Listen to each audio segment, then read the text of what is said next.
വിശുദ്ധ ലൂക്ക എഴുതിയ സുവിശേഷം അധ്യായം 17 വാക്യങ്ങൾ 20 മുതൽ 25 വരെ. മനുഷ്യപുത്രന്റെ ആഗമനം. ദൈവരാജ്യം എപ്പോഴാണ് വരുന്നത് എന്ന് ഫരിസേയർ ചോദിച്ചതിന് അവൻ മറുപടി പറഞ്ഞു, പ്രത്യക്ഷമായ അടയാളങ്ങളോട് കൂടെയല്ല ദൈവരാജ്യം വരുന്നത്. ഇതാ ഇവിടെ, അതാ അവിടെ എന്ന് ആരും പറയുകയുമില്ല. എന്തെന്നാൽ ദൈവരാജ്യം നിങ്ങളുടെ ഇടയിൽ തന്നെയുണ്ട്. അവൻ ശിഷ്യരോട് പറഞ്ഞു, മനുഷ്യപുത്രന്റെ ദിവസങ്ങളിൽ ഒന്ന് കാണാൻ നിങ്ങൾ ആഗ്രഹിക്കുന്ന സമയം വരും, എന്നാൽ നിങ്ങൾ കാണുകയില്ല. അതാ അവിടെ, ഇതാ ഇവിടെ എന്ന് അവർ നിങ്ങളോട് പറയും. നിങ്ങൾ പോകരുത്, അവരെ നിങ്ങൾ അനുഗമിക്കുകയും അരുത്. ആകാശത്തിന്റെ ഒരറ്റത്ത് നിന്ന് മറ്റേ അറ്റത്തേക്ക് പായുന്ന മിന്നൽ പിണർ പ്രകാശിക്കുന്നത് പോലെ ആയിരിക്കും തന്റെ ദിവസത്തിൽ മനുഷ്യപുത്രനും. എന്നാൽ ആദ്യമേ അവൻ വളരെ കഷ്ടതകൾ സഹിക്കുകയും ഈ തലമുറയാൽ ഉപേക്ഷിക്കപ്പെടുകയും ചെയ്യേണ്ടിയിരിക്കുന്നു.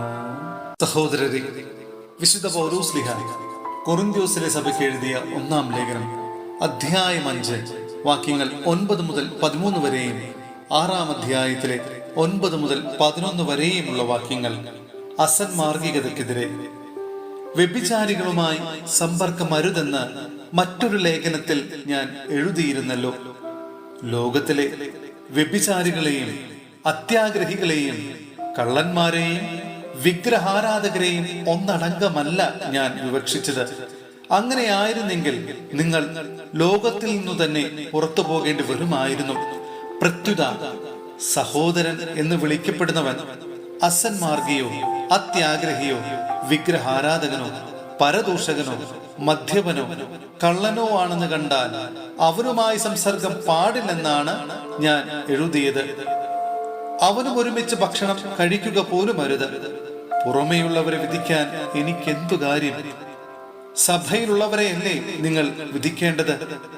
പുറമേയുള്ളവരെ ദൈവം വിധിച്ചുകൊള്ളും. ദുഷ്ടനെ നിങ്ങളുടെ ഇടയിൽ നിന്ന് നീക്കിക്കളയുവൻ. വിശ്വാസികളുടെ വ്യവഹാരം. അനീതി പ്രവർത്തിക്കുന്നവർ ദൈവരാജ്യം അവകാശമാക്കുകയില്ല എന്ന് നിങ്ങൾ അറിയുന്നില്ലേ? നിങ്ങൾ വഞ്ചിതരാകരുത്. അസന്മാർഗികളും വിഗ്രഹാരാധകരും വ്യഭിചാരികളും സ്വവർഗഭോഗികളും കള്ളന്മാരും അത്യാഗ്രഹികളും മദ്യപന്മാരും പരദൂഷകരും കവർച്ചക്കാരും ദൈവരാജ്യം അവകാശമാക്കുകയില്ല. നിങ്ങളിൽ ചിലർ ഇത്തരക്കാരായിരുന്നു. എന്നാൽ നിങ്ങൾ കർത്താവായ യേശു ക്രിസ്തുവിന്റെ നാമത്തിലും നമ്മുടെ ദൈവത്തിന്റെ ആത്മാവിനാലും സ്നാനപ്പെടുകയും പവിത്രീകരിക്കപ്പെടുകയും നീതീകരിക്കപ്പെടുകയും ചെയ്തു.